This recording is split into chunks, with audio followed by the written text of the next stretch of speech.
14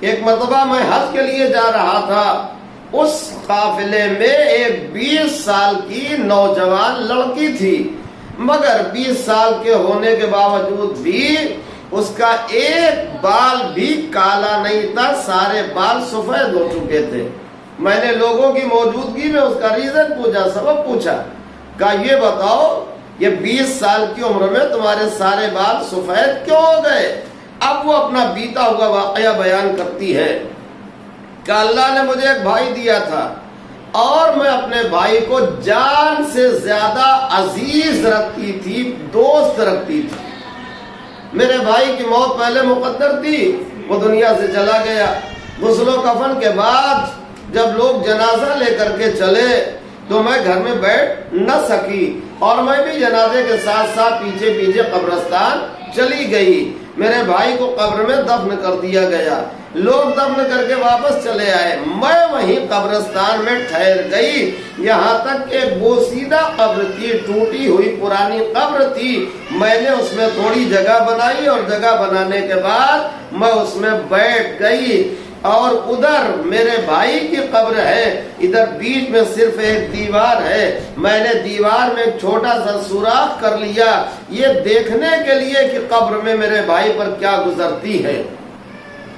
یہاں تک کہ میں نے دیکھا 2 بڑے عجیب و غریب فرشتے آتے ہیں جن کے نتنوں سے باقاعدہ آگ کے شعلے نکل رہے تھے، رونگٹے تیر کی طرح بڑے بڑے کھڑے ہوئے تھے، ان کی آواز بجلی کی طرح گرجدار تھی۔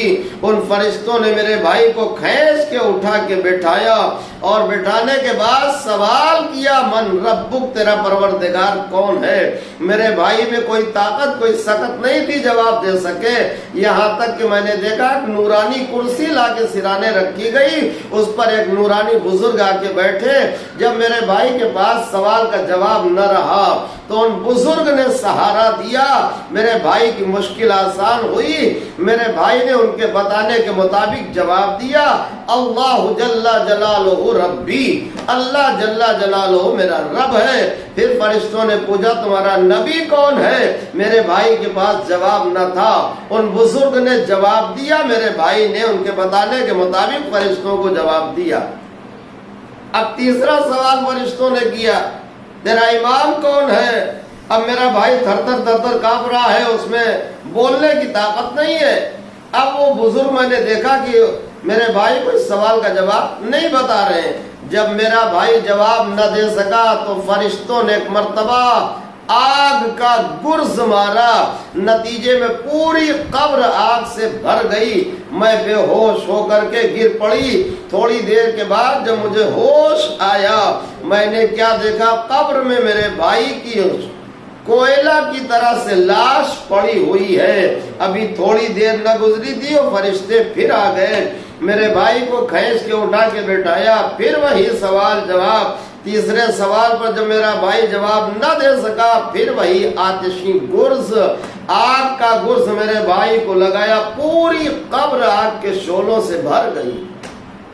میں بے ہوش ہو کے گر پڑی۔ تھوڑی دیر کے بعد جب ہوش آیا، کیا دیکھا، کوئلے کے مانند میرے بھائی کی لاش قبر میں پڑی ہوئی ہے۔ تیسری مرتبہ پھر وہ فرشتے آ گئے، پھر وہی سوال، پھر وہی جواب۔ اب تیسرا جب سوال کیا، تیرا امام کون ہے؟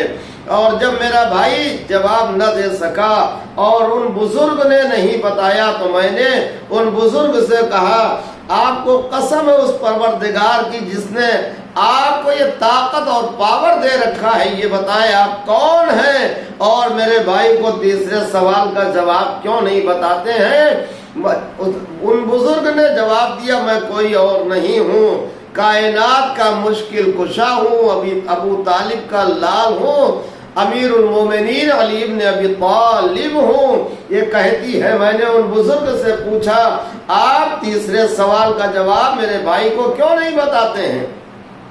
انہوں نے جواب دیا کہ تیرے بھائی نے مجھے زندگی میں مانا ہی نہیں تھا، لہذا جسے مانے وہ آ کر کے سوال کا جواب بتائے، اور آگے بتائیں گے کہ آتش دوزخ سے، جہنم کی آگ سے آزادی ہو تب نہ آ کر کے کسی کو قبر میں کچھ بتائیں گے، لیکن جو آتش جہنم میں خود ہی جل رہا ہو وہ کیا کر کے کسی کی مدد کرے گا؟ تو یہ واقعہ گزرا۔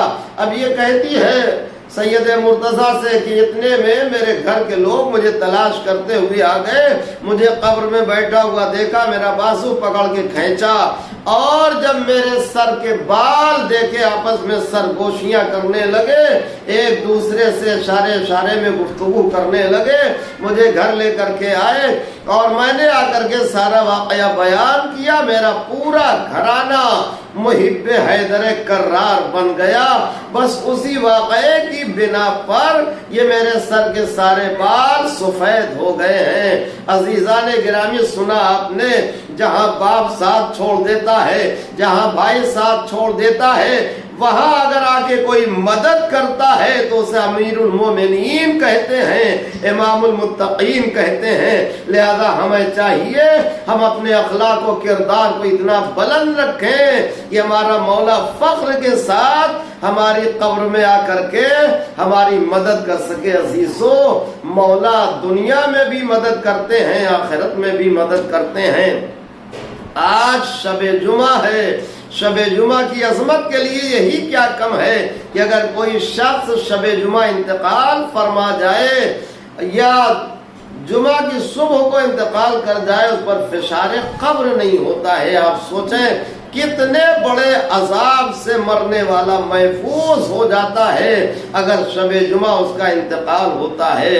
عزیزوں، مگر عقیدہ صحیح ہونا چاہیے، عمل صحیح ہونا چاہیے، ورنہ ایک کافر اگر اتفاق سے شب جمعہ دنیا سے چلا جائے تو وہ تھوڑی فشار قبر سے بچ سکتا ہے۔ مرحوم جو دنیا سے گئے پڑھی لکھی شخصیت تھی، بڑے سنجیدہ مزاج تھے، دیندار تھے، مذہبی تھے، میں خود اپنی آنکھوں سے دیکھتا تھا، برابر نماز میں پابندی کے ساتھ آیا کرتے تھے، اور ان کا مزاج یہ تھا کہ تسبیح سجدہ خود اپنی پرسنل لایا کرتے تھے۔ تو ان مرحوم کا انتقال جو کل ہوا ہے، تو کل کوئی اور تاریخ نہیں تھی، ہمارے آپ کے حلال مشکلات مولا کی شہادت کی تاریخ تھی۔ اور عزیزان گرامی، میں نے عرض کیا مولا مشکل کشائے دو عالم زندگی میں بھی مشکل کشائی کرتے ہیں، مرنے کے بعد بھی کرتے ہیں۔ شب جمعہ ایک واقعہ سن لیجئے اور وہیں سے ربطے مصائب۔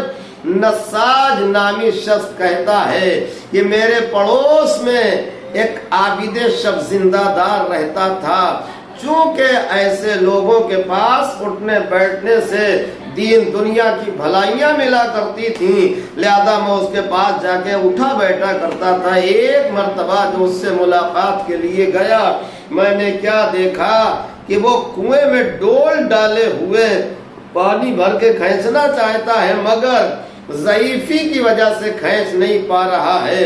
میں نے مدد کی اور پانی سے بھرا ہوا ڈول کھینچا، دوسرا ڈول بھرنا چاہا کہ ایک مرتبہ میرے مشام میں ایسی بدبو آئی کہ جس کی وجہ سے میں دوبارہ پانی نہ بھر سکا۔ میں نے ادھر ادھر نظر دوڑائی، کیا دیکھا، اس عابد کی پشت پر یعنی پیٹھ پر ایسا ناسور تھا کہ جس سے یہ بدبو آ رہی تھی۔ میں نے اس سے حیرت سے پوچھا، اے عبادت پروردگار میں بسر کرنے والے، یہ تیری پشت پر ناسور کیسا ہے؟ اس نے کہا ایک فعل بد کی وجہ سے ہے، اور یہ زندگی بھر باقی رہے گا، ختم نہیں ہو سکتا، مندمل نہیں ہو سکتا۔ میں نے کہا بتا یہ کس وجہ سے، کون سا فعل بد سے سرزد ہوا ہے؟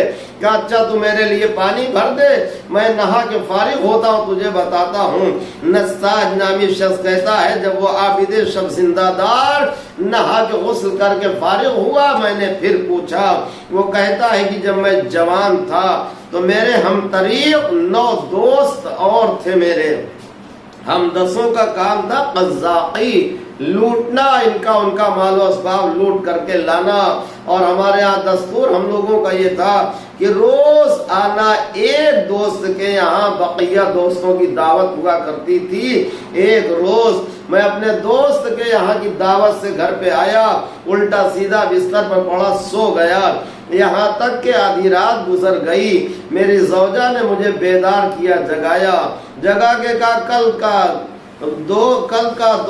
کا نمبر جو ہے، کل ہمارے یہاں دوستوں کی باری کا دن ہے اور گھر میں کوئی انتظام نہیں ہے، لہذا اٹھ اور جا کر کے کوئی انتظام کر۔ یہ کہتا ہے آدھی رات گزر گئی ہے، اب بھلا کہاں سے میں کسے لوٹ کر کے لاؤں، کیسے انتظام کروں؟ تو یہ کہتا ہے کہ میری زوجہ نے مجھے مشورہ دیا آج شب جمعہ ہے، لہٰذا جا کر کے نجف کے راستے پر بیٹھ جا، ادھر سے اکثر حیدر کرار کے زائرین گزرا کرتے ہیں، انہیں لوٹ کر کے لے گیا تاکہ دوستوں کی دعوت کا انتظام ہو سکے۔ یہ کہتا مجھے یہ زوجہ کی رائے پسند آئی، میں نے الٹے سیدھے ہتھیار لگائے، لے کر کے چلا۔ موسم ایسا تھا، ہوا چل رہی تھی، ہلکی ہلکی بارش ہو رہی تھی، بجلی چمک رہی تھی، ایسا ماحول تھا کہ میرے جیسا قزاق لٹیرا بہادر بھی خوف کھا رہا تھا، قدم قدم پر ٹھہر جاتا تھا۔ میں اس نا امیدی میں، مایوسی میں ایک درخت کے نیچے کھڑا ہو گیا کہ جب میں خوف زدہ ہو رہا ہوں، ڈر رہا ہوں، ایسے میں کون زیارت کے لیے جائے گا؟ کہ ایک مرتبہ جو بجلی چمکی، میں نے دیکھا کہ دو بیویاں آپس میں ایک دوسرے سے لپٹی ہوئی، سہمی ہوئی، آہستہ آہستہ راستہ طے کر رہی ہیں۔ میں دل میں خوش ہوا کہ چلیے میرا انتظام ہو جائے گا۔ دوبارہ جو بجلی چمکی، میں نے کیا دیکھا، ایک اس میں ضعیفہ ہے اور ایک نوجوان لڑکی ہے، اس کے لباس وغیرہ سے ایسا اندازہ ہوتا ہے کہ آج ہی اس کا عقد ہوا ہے۔ میرے دل میں دوسرے گناہ کا بھی ارادہ ہو گیا۔ میں ایک مرتبہ آگے بڑھا، اچانک گرج کے اور پوری آواز سے چیخ کر کے کہا جو کچھ تمہارے پاس ہے یہاں رکھ دو۔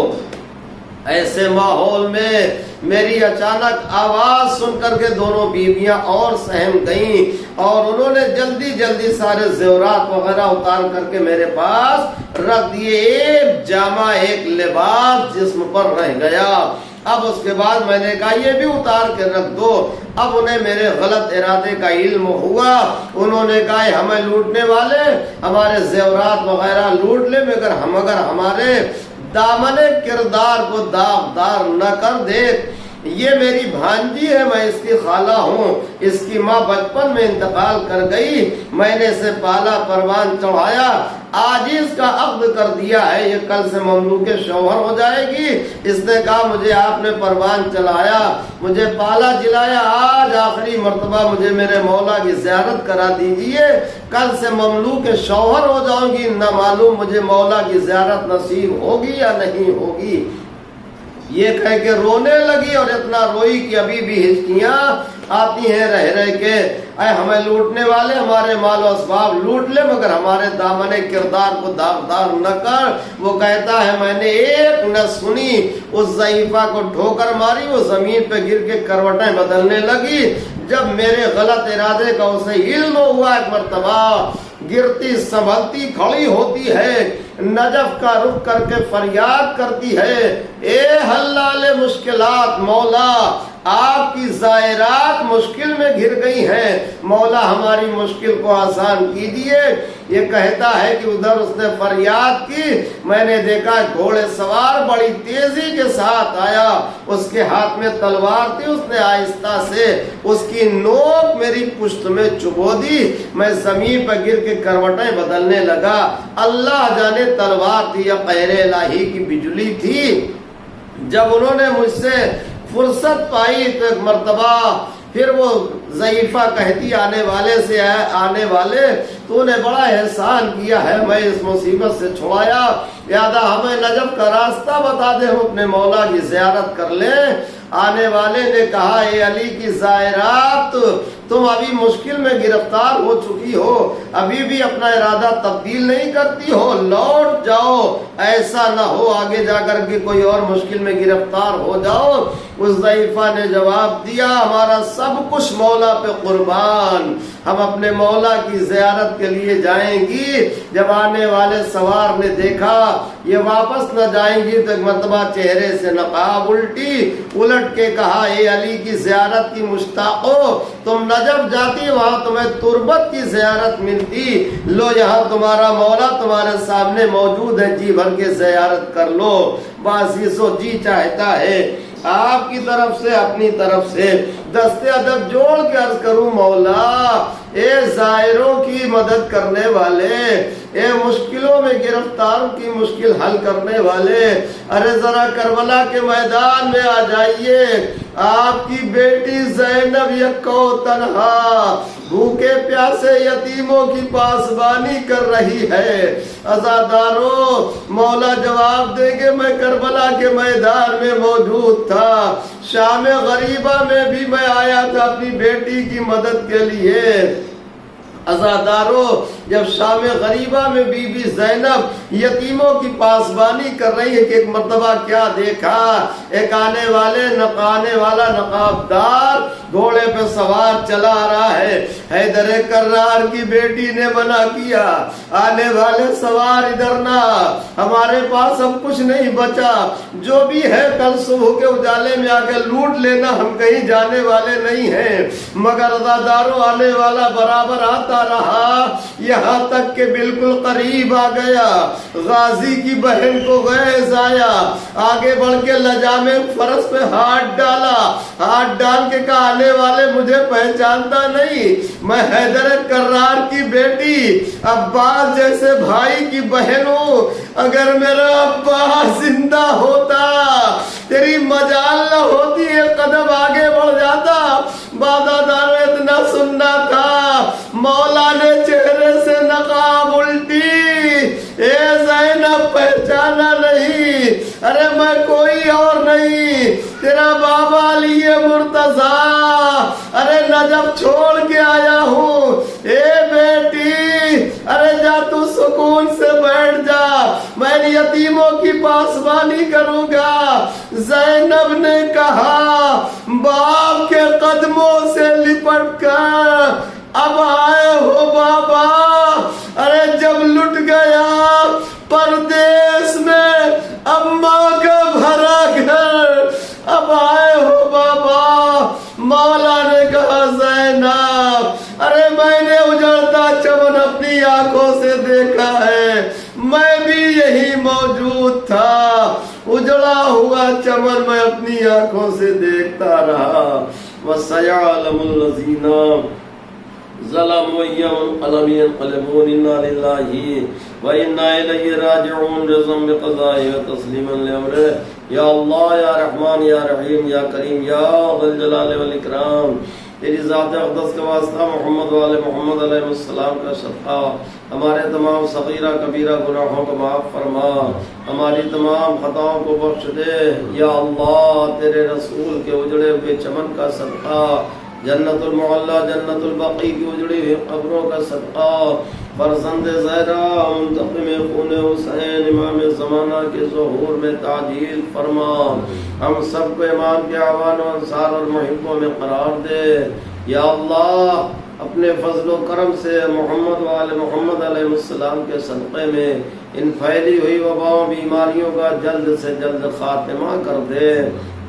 یا اللہ تیری ذات پاک کا واسطہ محمد والے محمد علیہ السلام کا صدقہ تمام مساجد ادا خانے بند ہو گئے، یا اللہ اپنے فضل و کرم سے انہیں جلد سے جلد دوبارہ کھلوا دے۔ ہم خطا کاروں گنہگاروں مستضعفین کو آزادانہ طریقے سے نیک نیتی خلوص کے ساتھ اداداری مجلس و ماتم اعمال و عبادات کی توفیق مرحمت فرما۔ مولا حسین کا صدقہ، مولا حسین کے اصحاب باوفا کا صدقہ ہم سب کو سیرت و کردار قول و عمل سے ایک سچا محب اہل بیت بننے کی توفیق مرحمت فرما۔ دنیا سے صحیح ایمان کے ساتھ محمد والے محمد علیہ السلام کی محبت پر امام زمانہ کی معرفت کے ساتھ اٹھانا۔ جو مومنین و مومنات دنیا سے گزر چکے ہیں جہاں کہیں بھی دفن ہو، ان کی قبروں پر ان کی روحوں پر اپنی رحمتوں کا بہترین نزول فرما۔ یا اللہ مولا حسین کا صدقہ جن مرحوم کے اصالہ ثواب کے لیے مجلس حسین ہوئی معبود، ان کی تمام برزخی مشکلات کو آسان فرما، ان کے تمام گناہان صغیرہ کبیرہ کو معاف فرما، ان کی مغفرت فرما، ان کی تمام برزخی مشکلات کو آسان فرما، قبر کو روشن و منور فرما، جوار رحمت جوار معصومین علیہ السلام میں جگہ مرحمت فرما۔ جنت المعلا جنت البقیع کی اجڑی ہوئی قبروں پر جلد سے جلد دوبارہ روزوں کی تعمیر کے اسباب فراہم کر دے۔ فرزند زہرا منتقم خون حسین امام زمانہ کے ظہور میں تعجیل فرما، ہم سب کو امام کے اعوان و انصار اور محبوں میں قرار دے۔ ربنا تقبل منا انک انت السمیع العلیم یا ارحم الراحمین۔ حضرات ایک بار سورہ حمد 3 بار سورہ قل ہو اللہ پڑھ کر مرحوم پرویز بھائی دھولکیا کی روح کو ایصال فرما دیں۔